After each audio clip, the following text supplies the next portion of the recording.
आव्हानात झालेली हाणामारी आपण पाहिली. एकूणच संपूर्ण देशात महाराष्ट्राला शर्मेने मान खाली घालावी लागेल अशी ही काही दिवसातली मालिका होती घटनांची. ठीक आहे, कालच्या त्या महाराणीबद्दल आज अध्यक्षांनी उच्चस्तरीय समिती वगैरे नेमले, पण हे सुरू कुठून झालं आणि नेमकं कसं झालं याच्या मुळापाशी जर काही गेले तर त्या उच्चस्तरीय समितीला काही अर्थ आहे. आपली सत्ता आलीच पाहिजे म्हणून गुंडांवरती असलेले गुन्हे, एक तर त्यांना धमक्या दिल्या जाणं की तू आमच्याकडे नाही तर तुरुंगात जा, आणि त्यांच्याकडे गेल्यानंतर त्यांना गंगास्नान घालून पवित्र करून राजकारणामध्ये वापरायचं, कारण सत्ता आली पाहिजे. आणि तिथून मग त्यांचा त्या गुन्हेगारांचा नवीन राजकीय जन्म होतो आणि या सगळ्या गोष्टी वाढीस लागतात. माझं प्रामाणिक मत असं आहे की सर्व पक्षांनी एकत्रित बसून असे जर का गुंड कोणी घेतले असतील कोणी आणि त्यांना सत्तेसाठी वापरलं गेलं असेल किंवा कळत नकळत, हा शब्द मी जाणीवपूर्वक वापरतोय, कळत नकळत त्यांना उमेदवारी देऊन कुठे निवडून आणून सत्तापदं दिली गेली असतील तर ती पहिली काढून घेतली गेली पाहिजेत.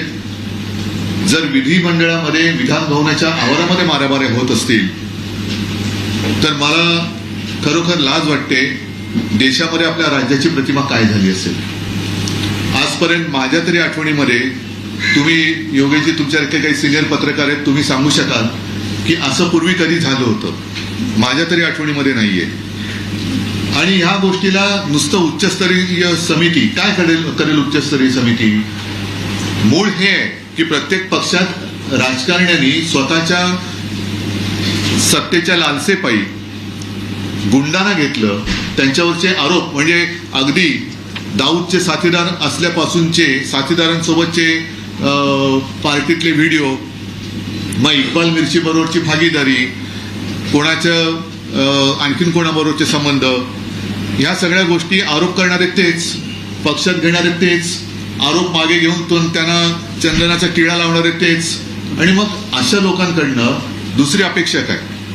लोकशाहीचा जर का मी म्हणेन खून करणारे असे राजकारणी विधिमंडळात आणि महाराष्ट्रामध्ये वावरायला लागले तर जनतेने काय करायचं?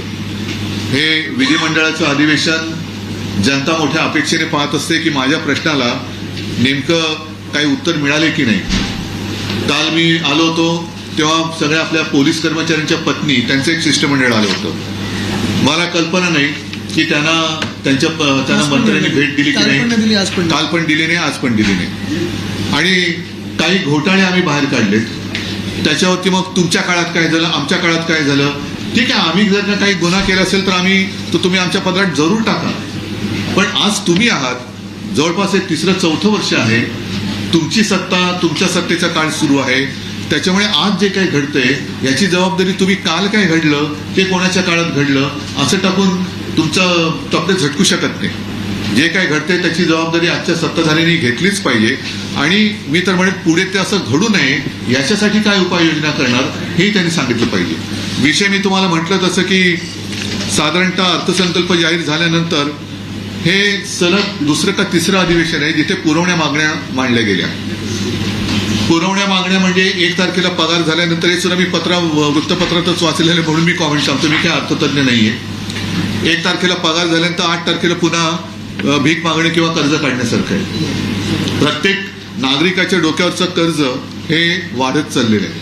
म्हणजे जर का तुम्ही एकूण राज्यावरती किती कर्ज आहे याची आकडेवारी माझ्याकडे आहे, पण इथे आपल्याकडे सुद्धा आहे.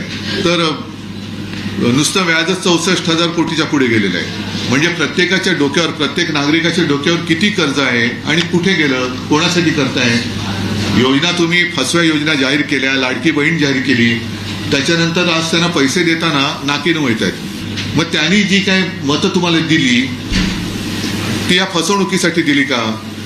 म्हणजे एकूणच संपूर्ण राज्याचं वाटोळं झालंय किंवा होण्याच्या दिशेने आपली वाटचाल सुरू आहे. आणि ह्याच्यामध्ये नुसतं तुतुमयमय करून एकमेकावरती दोषारोप करण्यामध्ये आजचे सत्ताधारी, मग आम्ही सगळेजण मी म्हणेन त्याच्यामध्येच मशगूल आहोत. आणि म्हणूनच मला असं वाटतं की निदान मला तरी या अधिवेशनातून महाराष्ट्राच्या जनतेच्या कोणत्याही अपेक्षेला काही न्याय मिळालाय असं काय वाटत नाहीये. यापुढे तुम्हाला काय विचारायचं असेल तर विचारा, मला पण काय बोलायचं असेल तर मी बोलेनच, पण आपल्या प्रश्नाला उत्तर द्यायचा मी प्रयत्न करेन. जन सुरक्षा कानून जो पास हुआ है उसके बारे में आप क्या कहेंगे? हे बघा, आता नाही जनसुरक्षेवर बोलतो, नुसतं ह्या जानेवारी ते मार्च मध्येच 767 शेतकऱ्यांनी आत्महत्या केल्या आहेत. म्हणजे सरासरी काढली तर रोज 8 आत्महत्या होत आहेत. गेल्या वर्षी पण जवळपास 1,000 म्हणजे 1,267 शेतकऱ्यांनी आत्महत्या केलेल्या आहेत. म्हणजे ही आकडेवारी ही अशीच होते, त्याच्यावरती काही इलाजच केला जात नाहीये. आणि मग जनसुरक्षेचं जर का तुम्ही म्हणाल, त्याच्यावरती मी माझं मत परफेक्टपणाने मांडलेलं आहे की कडवे डावे, मग काल मारामारी केली ते कोण होते? कडवे डावे होते, कडवे उजवे होते, कडवे वरचे होते, कडवे खालचे होते का कडवे मधले होते? विधिमंडळामध्ये मारामारी करणारे कोण होते? जिथे कायदे मंडळ बसतं त्या विधिमंडळात एवढं म्हणजे कायद्याला आव्हान देणारं कृत्य करणारे हे कोणत्या बाजूचे होते? मग त्यांच्यावरती कारवाई तुम्ही नुसतं थातून मातून म्हणून करणार? तर ह्या कडव्या डाव्या आणि कडव्या उजव्या असं मी काय म्हणत नाही. तुम्ही देशद्रोही म्हणा, देशविघातक शक्ती म्हणा, त्यांच्यासाठी त्यांना कारवाई त्यांच्यावरती झालीच पाहिजे, नव्हे कठोरात कठोर शिक्षा झालीच पाहिजे, हे आपल्या सगळ्यांप्रमाणे माझंही मत आहे. पण तसा कुठेही स्पष्ट उल्लेख त्या जनसुरक्षा कायद्यात नाहीये. मुख्यमंत्र्यांशी बोलतानाही मला तेच जाणवलं की नुसतं त्यांना मी सांगितलं की तुम्ही स्पष्ट उल्लेख जर का केला असता तर आम्ही उघड पाठिंबा दिला असता. आणि आज सुद्धा सांगतोय, त्यांनी विधेयक आता बहुमताने 500 बहुमताने मंजूर केले. आजच महाविकास आघाडीचे लोकप्रतिनिधी जाऊन राज्यपालांना विनंती केली. आता राज्यपाल म्हणजे तुम्हाला माहिती आहे, मला पण अनुभव आहे, तुम्हाला पण अनुभव आहे. तर त्यांनी आज सुद्धा जर का त्याच्यात स्पष्टता आणली तर महाविकास आघाडी हा एक विषय आहे, पण मी शिवसेना म्हणून त्याला पाठिंबा द्यायला तयार आहे जर ते खरोखर दहशतवाद विरोधी असं बिल असेल तर. मग त्याच्यात तुम्ही कायदे कडक करा, काही करा, पण देशविघातक शक्ती आज जे काय त्याच्यात वाटते ते उद्या तुम्ही सुद्धा जर काय त्यांच्या विरुद्ध लिहिलं, मग ते काय म्हणतात की व्यक्तीवरती नाही, संघटनेवरती. म्हणजे तुम्ही जर का तुमच्या वृत्तपत्रात एखादा लेख लिहिला तर तुमच्या अख्ख्या समूहाला ते बंदी आणतील का? आणि याचं कारण असं की हेतू चांगला असू शकेल, पण त्याची अंमलबजावणी ही करणारा जो असेल त्याच्या हातामध्ये असते. आणि ती त्याच्यात कुठे गफलत होऊ नये म्हणून त्या बिलामध्ये स्पष्ट उल्लेख असण्याची गरज आहे. विधानसभेमध्ये आज मी बोलतोय ना, पण आज मी बोलतोय आणि विधान परिषदेमध्ये स्पष्ट एक मिनिट, तसा तुमच्या पण वृत्तपत्रात कुठे विरोध दिसला नाही. तुम्ही पण नाही कुठे विरोध केला, कुठे कडाडून लिहिले तुम्ही कडाडून, कारण त्याच्यात तुम्ही पण उद्या येऊ शकता. मला असं वाटतं एखादं दुसरं वृत्तपत्र सोडलं तर कुठल्याही वृत्तपत्रात किंवा चॅनलवरती विरोध झालाच नाही.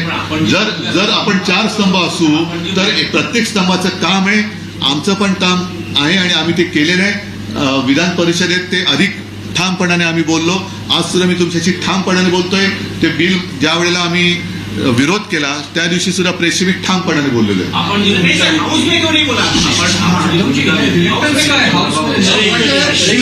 तुम्ही त्याच्यातच रमणार असेल तर रमा, मला त्याच्यात इंटरेस्ट नाहीये. मराठीच्या संदर्भात आपण जी भूमिका घेतली, आपण आंदोलन करणार होते, त्यानंतर आपण विजय मेळावा घेतला, सरकारने जेव्हा मागायला घेतली तेव्हा त्या सर्व गोष्टींना वृत्तपत्रांनी आणि माध्यमांनी प्रसिद्धी दिली ना चांगली. म्हणजे ते एक प्रकारे आम्ही केलेलं समर्थनच होतं. आहे ना, मी जनसुरक्षेबद्दल बोलतोय. नाही, मी मराठीच्या मुद्द्यावर बोलतच नाहीये, जनसुरक्षेबद्दल बोलतोय. मराठीच्या मुद्द्यावरती बोलतच नाहीये. तर आपण जे त्रिभाषा सूत्राला विरोध केलेला आहे, मुख्यमंत्र्यांनी आपल्या विजयी मेळाव्यानंतरही काल असं विधान केलेलं आहे की ही त्रिभाषा सूत्र आम्ही लागू करणारच. तर याविषयी आपली त्याच्यामध्ये त्यांना व्यक्ती स्वातंत्र्य आहे, त्याच्यामुळे ते बोलू शकतात. पण कोणत्याही भाषेची सक्ती ही आम्ही लागू होऊ देणार नाही म्हणजे नाहीच. याचा अर्थ कोणत्याही भाषेला आम्ही विरोध करतोय असा कृपा करून गैरसमज करून घेऊ नका. पण कोणत्याही भाषेची सक्ती ही आम्ही लागू करू देणार नाही.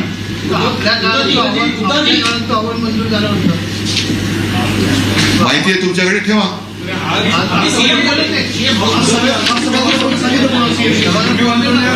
राष्ट्रीय शैक्षणिक धोरण 2020 धोरण अंमलबजावणीसाठी मुख्यमंत्र्यांच्या अध्यक्षतेखाली कार्यगट मी मुद्दामून पान काढून आणले. तारीख आहे 27 जानेवारी 2022. म्हणजे माझं सरकार पाडलं जूनमध्ये. हे त्या 2022च्या जानेवारीतलं हा वृत्तांत आहे. उच्च व तंत्र शिक्षण विभाग ह्याच्यात प्राथमिक विभाग शिक्षण नाही. आता त्याच्या 4 ओळी मी वाचतो. राष्ट्रीय शैक्षणिक धोरण 2020 संदर्भात स्थापन केलेल्या डॉक्टर रघुनाथ माशेलकर समितीच्या कार्यगटाचा अहवाल मंत्रिमंडळ बैठकीत आज सादर करण्यात आला. त्यावर या धोरणाच्या अंमलबजावणीसाठी मुख्यमंत्र्यांच्या अध्यक्षतेखाली कार्यगट स्थापन करण्याचा निर्णय घेण्यात आला. या बैठकीच्या अध्यक्षस्थानी मुख्यमंत्री उद्धव ठाकरे होते. या धोरणाची अंमलबजावणी करण्याच्या अनुषंगाने स्थापन करण्यात येणाऱ्या मुख्यमंत्री यांच्या अध्यक्षतेखालील या कार्यगटात उपमुख्यमंत्री वगैरे कोण कोण होते त्यांची नावं दिलेली आहेत. याचा अर्थ काय की तो अहवाल सादर केला गेला म्हणजे तो स्वीकारला गेला असं होत नाही. त्याच्या अंमलबजावणीसाठी कार्यगटाची स्थापना झाली, ज्याच्या अध्यक्षपदी तत्कालीन मुख्यमंत्री म्हणून मी होतो. पण त्या कार्यगटाची कधी बैठक झाली नाही, कारण सरकारसंत पाडलं गेलं. म्हणून मी जे काय म्हटलं की तो अहवाल मी वाचला देखील नाही. त्याचं कारण हे आहे. आणि मुळामध्ये तो अहवाल हा माझ्या माहितीप्रमाणे उच्च शिक्षणाच्या बाबतीत होता. आणि जरी त्याच्यामध्ये सक्तीची भाषा केली गेली असेल तरी अंमलबजावणी होण्यासाठी माझ्याकडनं कोणतीही कार्यवाही केली गेलेली नव्हती. हे म्हणूनच आम्ही सांगतोय की हिंदी सक्तीची करण्याच्या आधी मुख्यमंत्र्यांनी मराठी नीट शिकावी. हनी ट्रैप का मुद्दा कांग्रेस पार्टी ने उठाया. शिकायतकर्ता थाने के थे, उन्होंने केस दायर किया, उसे पीछे ले लिया गया. शिवसेना की इस मुद्दे पर क्या भूमिका है? क्योंकि सरकार का कहना है कि ऐसा हुआ नहीं. हनी ट्रैप उसमें मैंने सुना है कि लगभग कितने 72 उसमें कुछ पुलिस अधिकारी भी है, कुछ अन्य अधिकारी भी है, कुछ राजनीतिक नेता भी है. सारे लोगों की एक जानकारी अगर किसी के पास हो, मेरे पास भी आधी अधूरी जानकारी है. सबूत अगर किसी के पास है, क्योंकि मैं बोल रहा हूं ये तो बहुत ही गंदी और गिनी हुई हरकत है और जो भी इसमें शामिल होंगे उनको सजा तो मिलनी चाहिए. अगर इस तरीके से कुछ रैकेट महाराष्ट्र में चालू है तो जो भी अगर पुलिस ऑफिसर है, शायद उस ऑफिसर का नाम आपके पास भी होगा, मेरे पास भी है, लेकिन आज मैं नहीं कह सकता कि ये ऑफिसर है. उसमें कहा जाता है कि उस ऑफिसर ने होटल के कैमरे भी तोड़ डाले. हनी ट्रॅप नव्हता, पुराव्याची कुठलेही सापडलेली नाहीये, ही सगळी कपोकल्पित आणि विरोधकांनी पण कोणते मग घाबरण्याचं कारण काय? त्यांच्यात जी संभावित म्हणून नाव आहेत त्यांची. मला जोडून एक प्रश्न आहे. त्या नाना पटोले तुम्हा लोकांना तो दाखवतच नाही का पेनड्राईव्ह मध्ये काय नाना पटोले पडवत आहेत? आम्हाला बघायची इच्छा नाहीये त्याच्यावर परत. आम्हाला पेनड्राईव्ह बघण्यात इंटरेस्ट नाहीये. ऐका आम्हाला पेनड्राईव्ह बघण्यात इंटरेस्ट नाही. पेनड्राईव्ह मध्ये जे आहेत त्यांच्यावरती कारवाई झालेली बघण्यात इंटरेस्ट आहे. मुख्यमंत्री ने हाउस में रिप्लाई के समय में कहा कि कुछ लोग 2-3 महीने में मुंबई तोड़ने का इस तरीके के भाषण देने लगेंगे, लेकिन उनके पिताजी दादाजी इस तरीके से तमाम सारी 100 पीढ़ी आ जाए तो भी मुंबई तोड़ के गुजरात में नहीं किया जा सकता. जानबूझ के उसको पॉलिटिकल मुद्दा बनाया जाता है बीएमसी चुनाव के पहले.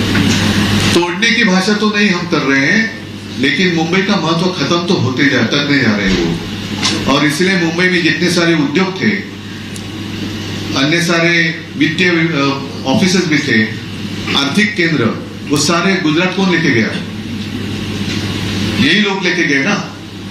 तो मुंबई तो महाराष्ट्र से कोई अलग नहीं कर सकता. जो भी करेंगे हम उनके टुकड़े करेंगे, ये तो मैं खुलेआम बोलता हूं. लेकिन साथ ही साथ ये भी नहीं हम होने देंगे कि मुंबई का जो महत्व है, मुंबई मेरे महाराष्ट्र की, अपने महाराष्ट्र की राजधानी है, साथ ही साथ देश की आर्थिक राजधानी मानी जाती है. और यही जो उसका महत्व है, कुछ लोगों के आंखों में वो एक चुभता है. वो तो वो सारी बातें चुरा कर फिल्म इंडस्ट्री कहाँ लेके जा रहे थे, कौन लेके जा रहा था, मैं, ये क्या सच्चाई नहीं है? डायमंड मार्केट कौन लेके गया, ये सच्चाई नहीं है? जो आर्थिक केंद्र यहाँ होने वाला था, उस जगह पर अहमदाबाद जाने के लिए बुलेट ट्रेन का निर्माण, स्टेशन का निर्माण कौन कर रहा है? तो ये तो खुलेआम लोग देख रहे हैं. कुछ अलग बात कहने की जरूरत नहीं है, आवश्यकता नहीं है. काही दिवसांपूर्वी आपण वरळीमध्ये आपण आणि राष्ट्रपती यांनी एकत्रित मेळावा घेतला होता. काल राज ठाकरेंचं एक ट्विट होतं 2 दिवसापूर्वी नाशिकच्या त्यांच्या दौऱ्यानंतर. त्याच्यामध्ये त्यांनी स्पष्ट म्हटलं की आमचा जो दौरा होता, आमचा मेळावा जो होता तो फक्त मराठी मुद्द्यांवर होता. बरोबर आहे. पार्श्वभूमी ही आमची नाही आहे स्पष्टता, राजकीय पार्श्वभूमी. बरोबर आहे. त्याच्यावरती मी मला वाटतं परवा पण उत्तर दिले की अनेक वर्षानंतर, म्हणजे 20 वर्षानंतर आम्ही प्रथम एका व्यासपीठावरती आलो. ठीक आहे, पहिल्यांदा मराठीच्या विषयावरती एकत्र आलेलो आहोत. ते मी तेव्हाच सांगितलं की आम्ही एकत्र आलो ते एकत्र राहण्यासाठी. त्याच्यामुळे मराठीच्या विषयात आम्ही एकत्र राहणारच. मुद्दा येतो तो पुढे राजकारणाचा. आज कोणतीही निवडणूक जाहीर झालेली नाहीये. ज्या वेळेला ती निवडणूक जाहीर होईल त्यावेळेला आम्ही चर्चा करू शकतो आणि करूही. साहेब, आता हाऊसमध्ये शेतकऱ्यांच्या कर्जमाफीसाठी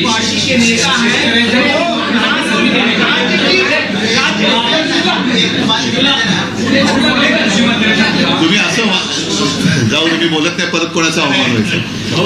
मुख्यमंत्र्यांनी शेतकऱ्यांच्या कर्जमाफीसाठी एक समिती नेमली, उच्चाधिकार समिती. ती समिती अभ्यास करेल आणि बघा, मी माझं जे पहिलं आणि एकमेव अधिवेशन नागपूरला झालं होतं मुख्यमंत्री म्हणून, त्या अधिवेशनात यदू तुम्हाला पण कल्पना आहे, कोणी न मागता मी स्वतःहून 2 लाखापर्यंतच्या पीक कर्जमुक्तीची घोषणा केली होती. त्याच्यानंतर जे नियमित कर्ज परतफेड करतात त्यांना आपण प्रोत्साहन म्हणून 50,000 रुपये जाहीर केले होते. आणि ही योजना मी ठराविक मुदतीत म्हणजे मेच्या शेवटच्या तारखेला 31 पूर्ण करण्याच्या इराद्याने ती जाहीर केली होती. त्यातली जवळपास 80 ते 90% योजना आम्ही पूर्ण करू शकलो.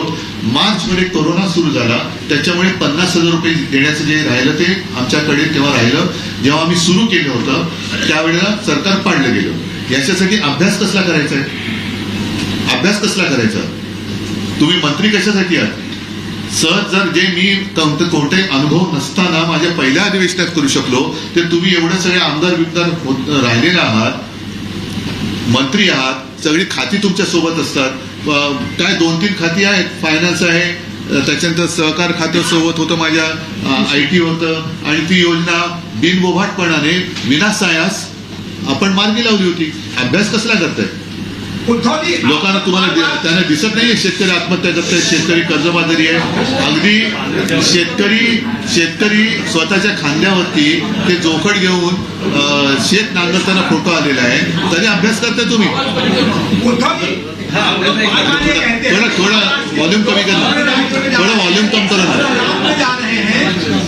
आपका आवाज वहाँ डिस्टर्ब कैमरा उधर जा रहा है, हमने तो रिकॉर्ड कीजिए. लोग जो है बाहर जा रहे हैं, निवेश बाहर जा रहा है. मराठी का मैं बहुत सम्मान करता हूँ. मेरी 4वीं पीढ़ी है, मेरा बेटा भी 4वीं. तो भी आप हिंदी में बात करें. तो की आड़ में जो राज्य का हित है वो प्रभावित किया जा रहा है. आप लोग हिंदी का विरोध कर रहे हो, अंग्रेजी का विरोध नहीं कर रहे हो. लोगों का ये कहना है कि लोग राज्य के विकास के बजाय स्वयं के विकास के लिए सोच रहे हैं. जिनको ऐसा लगता होगा लगने दो. मेरे जो भी मेरी भावना है उस पर मैं कायम हूँ. हम किसी भाषा का विरोध नहीं कर रहे, लेकिन सख्ती हम नहीं लागू करने देंगे. मुंबईमध्ये मराठी भाषिक नसलेले जे लोक आहेत त्यांच्यावरती हल्ला नाही, त्याच्यावरती कोणी हल्ला करू नये. फक्त काय होते, हेच एक थोडंसं आहे की ह्याच्यामध्ये सुद्धा काही वेळेला राजकारण आणलं जाते. मुद्दामून काही लोकांना भडकाऊ बोलायला लावलं जातंय आणि एक आभास निर्माण केला जातोय की इकडे हिंदी. माझं तर मत असं आहे की आजपर्यंत सगळेजण इकडे गुण्या गोविंदाने नांदतायत. सक्तीची गरज काय? आपकी तो 4थी पीढ़ी यहाँ पे है, तो भी आप मराठी नहीं बात कर रहे.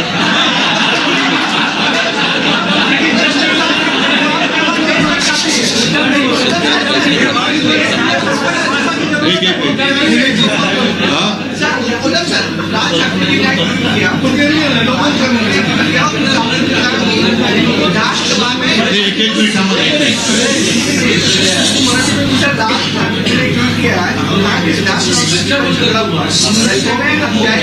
एक मिनिट थांबा, जरा मला ऐकू दे ना. राज ठाकरे जी ने एक ट्वीट किया, उसमें कहा कि जिस तरह से कल की घटना हुई है उसमें ऐसा लग रहा है कि विधानसभा की प्रेमिसेस में हत्या हो सकती है. पर डे यहाँ पर 1 से 2 करोड़ रुपया सरकार खर्च करती है जनता के लिए. ये पैसा बर्बाद किया जा रहा है जनता के टैक्स का.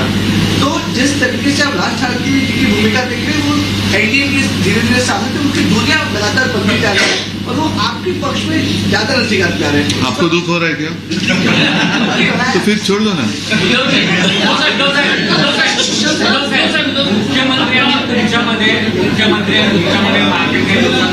तुम्हाला प्रॉब्लेम होतोय का? सोडून द्या ना.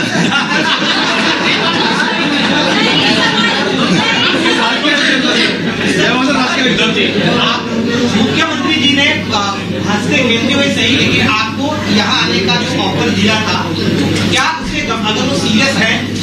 गंभीरता से इसको विचार करेंगे? इस पे दो विषय अपने एक साथ जुड़े हुए हैं। हंसते खेलते हुए गंभीर ये कैसे कर सकते हैं? उनको पहली वैसा चेहरा बनाकर वो मुझे कहने दो ना, गंभीर चेहरा बनाकर। कौन सी मुद्दा के मिली? निवड नाही झालेली आहे, काय? विधान परिषदेची निवड नाही. हो. आणि याला जोडूनच हिंदी शक्ती महाराष्ट्रात येत नाही किंवा येईल हा वेगळा भाग आहे. पण हिंदी म्हणजे युपी बिहारची जी संस्कृती होती कालच्या राहण्यानंतर, नाही सांग, नाही ऐका. मी युपी बिहारच्या संस्कृतीला दोष अजिबात देत नाही, कारण आपण जी म्हणतो ती युपी बिहारची संस्कृती नाहीये, ही गुंडागर्दीची संस्कृती आहे. युपीमध्ये सुद्धा चांगले लोक आहेत, बिहारमध्ये सुद्धा चांगले लोक आहेत. त्याच्यामुळे काही लोकांमुळे तुम्ही त्या राज्याला दोष देऊ नका. आज दुर्दैवाने आपल्या महाराष्ट्राचं जे चित्र निर्माण झालंय, उद्या बिहारमध्ये लोक म्हणतील की तुम्ही महाराष्ट्र करताय बिहारचा, मग काय कराल? माझं दुःख ते आहे की आपल्या सोन्यासारख्या राज्याची तुम्ही पूर्ण वाताहत करून टाकता आहात, की जणू काही इकडे गुंडा राज्यच म्हणावं लागेल. आणि म्हणून मी म्हटलं की राजकारणाच्या किंवा सत्तेच्या हव्यासापायी गुंड लोकांना पक्षात घेऊन जर उमेदवारी देऊन त्यांना त्यांचं राजकीय पुनर्वसन केलं जात असेल तर ते चुकीचं आहे आणि त्याचं हे फलित आहे. तुम्ही जिंका ना, तुम्हाला जिंकायला कोण अडवतंय? आजपर्यंत निवडणुका काय पहिल्यांदाच झाल्या तशातला भाग नाहीये. तुम्ही तुमचे मुद्दे मांडा, आम्ही आमचे मांडतो, हे यांचे म्हणतील ते त्यांचे म्हणतील आणि जनतेवरती सोपा निर्णय. एक प्रश्न मगाशी आपण उल्लेख केला चड्डी बनियन गॅग आणि टोपीवाले, तर ते आपल्या पक्षात पण होते ना याच्यावर. तेव्हा फुल शर्ट आणि फुल पॅन्ट घालायचे.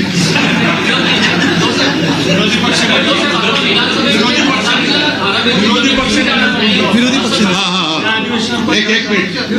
विरोधी पक्षनेता अजूनही जाहीर न करणं हे लोकशाहीच्या प्रतिमेला लांछनास्पद आहे आणि स्वतःला जे लोकशाहीचे रक्षक मानतात त्यांनी तरी ही भूमिका अशी घेणं हे फारच दुःखदायक आहे, क्लेशकारक आहे. होऊ दे ना विरोधी पक्षनेता, तुमच्याकडे 5वी बहुमत आहे आणि मी अनेकदा म्हटलंय की अल्पमतातलं सरकार स्थापन होऊ शकतं आपल्या देशात. अगदी इंद्रकुमार गुजराल सुद्धा मला वाटतं त्यांच्या पक्षाचे एकमेव सदस्य होते, तरी देखील इतरांनी पाठिंबा देऊन ते पंतप्रधान झालेच होते.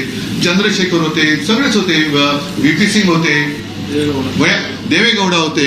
अगदी अटलजींचं पण सरकार पहिलं अल्पमतातलंच होतं. म्हणजे अल्पमतातलं सरकार येऊ शकतं आणि विरोधी पक्ष नेते पदाला तुम्ही संकेत ठेवता. काय नियम काय आहेत त्याच्यात? नियम असे काय नाहीच आहे, एक दिलदारी लागते तुम्हाला. म्हणजे मी तेच म्हणतोय की तुमच्या सत्तेसाठी गुंडांना पक्षात घेऊन त्यांचं राजकीय त्यांना राजाश्रय देत आहे, पण लोकांनी निवडून दिलेल्या लोकप्रतिनिधींचा आवाज बुलंद करणारा विरोधी पक्षनेता मात्र करत नाही. ही कुठली लोकशाही?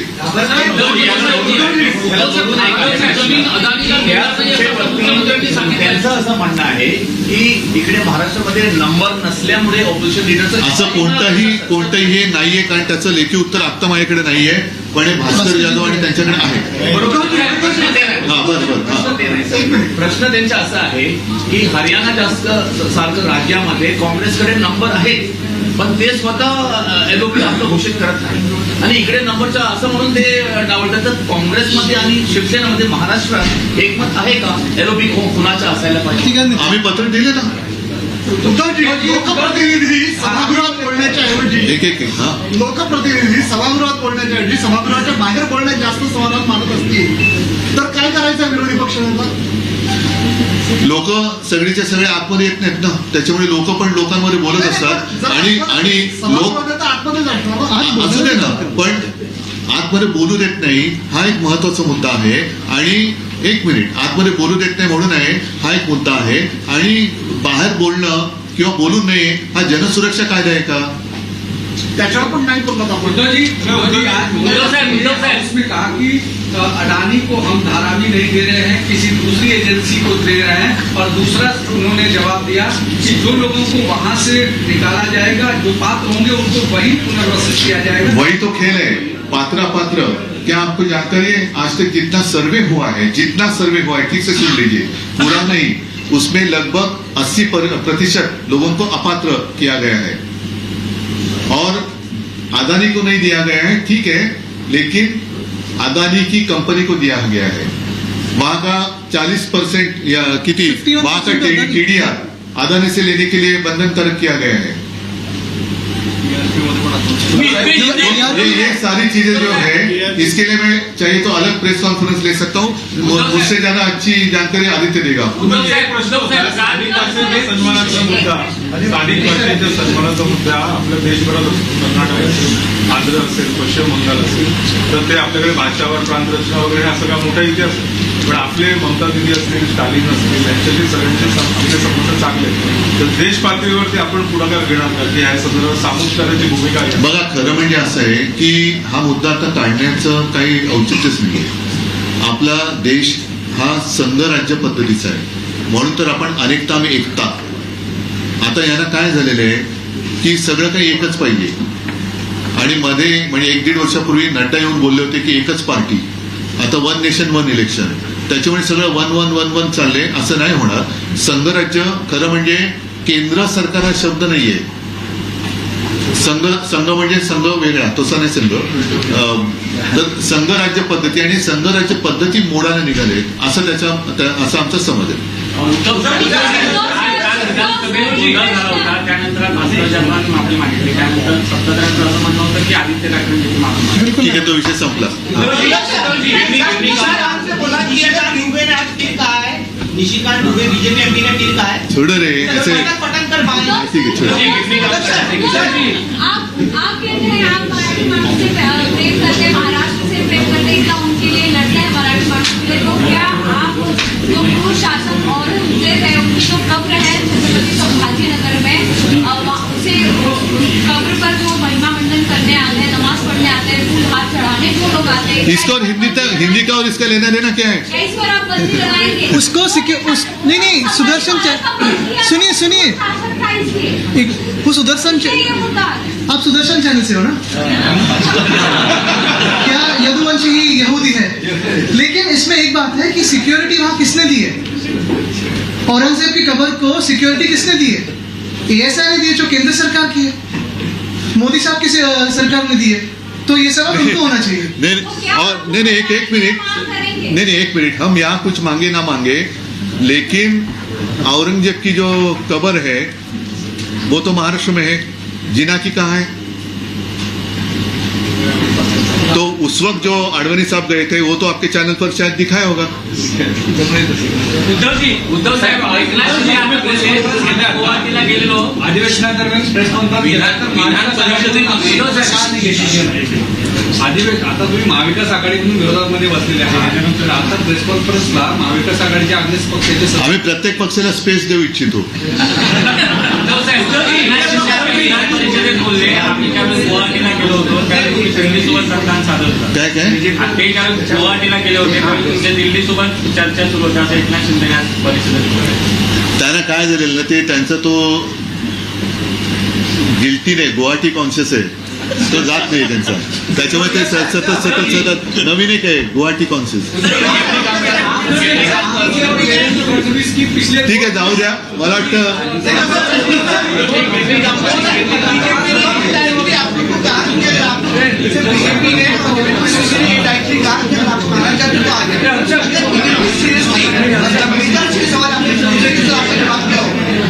देखो, पहले मैंने जिक्र किया, ऐका दादा, पहले मैंने शुरुआत की तो इस बात का जिक्र किया था चड्डी बनेन गैंग. तो ये अंदर की बात हो. विधिमंडळाच्या